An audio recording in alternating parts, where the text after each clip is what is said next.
बिस्मिल्लाहिर्रहमानिर्रहीम। इस सवाल में आपने बोथ कंपोनेंट यानी सॉल्यूट और सॉल्वेंट, ये न्यूमेरिकल नंबर हमारा कौन सा बनेगा तादाद के एतबार से? 5th। चैप्टर कौन सा है? 10।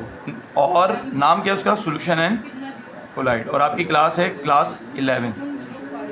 ठीक है, प्री इंजीनियरिंग के लिए या प्री मेडिकल दोनों के लिए ये न्यूमेरिकल आप यूज़ कर सकते हैं, दोनों के एग्ज़ाम के लिए इम्पोर्टेंट है, ये इम्पॉर्टेंट भी है। ठीक है, सोल्यूशन एंड कोलाइड चैप्टर का नाम।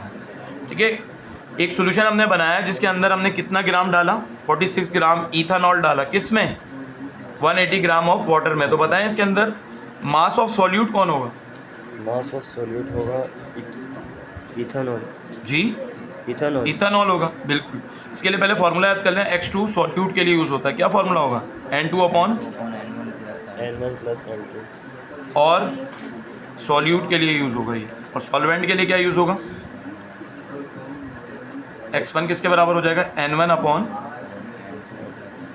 ये क्या है? सॉल्वेंट। क्लियर है? तो हमें मोल फ्रैक्शन निकालना है। ठीक है, ना हमें N1 पता है ना हमें N2 पता है। तो पहले हम क्या निकालेंगे? N1। हमें गिवन क्या है? X1 और X2। तो ये क्या कहलाएगा? मास ऑफ क्या दिया हुआ है? इथानॉल। इथानॉल का फॉर्मूला क्या होता है? C2H5OH। कितना है? 46 ग्राम। ठीक है, इसका क्या निकाल देंगे? मोल्स निकाल देंगे। बताइए N1 होंगे N2 होंगे? ये C2H5 है, इसको पानी में डालना है, तो ये सॉल्यूट होगा सॉल्वेंट होगा? ये N2 होगा। N2 होगा ना। N2 निकालेंगे, क्या फॉर्मूला होगा? Mass upon molar mass. मास कितना है?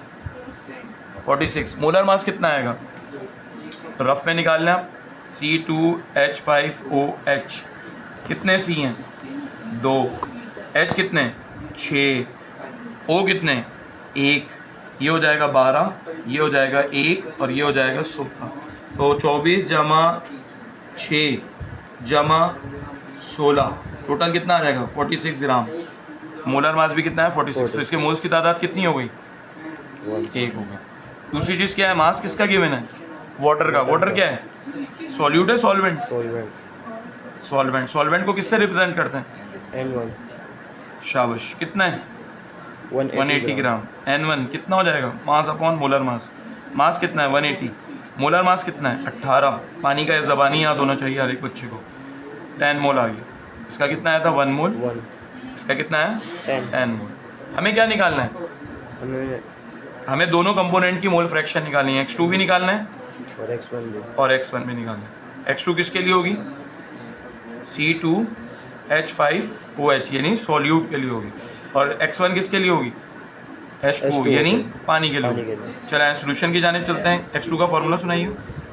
X2 इज इक्वल्स टू जी, N2/N1 प्लस N2 और X1 का फॉर्मूला N1 अपॉन जी, N2 कितना है? 1 डिवाइडेड बाय 1 प्लस 10। कितना जवाब आया? 0.09। इसका कोई यूनिट नहीं होता जी। N1 कितना है हमें? 10 डिवाइडेड बाय 1 प्लस 10 कितना हो गया? 0.90। ठीक है, आपको चेक करना है मेरा आंसर ठीक आया गलत आया, दोनों को प्लस करना है। 1 या 0.99 आ जाए तो ठीक है आपका आंसर। कितना आ रहा है?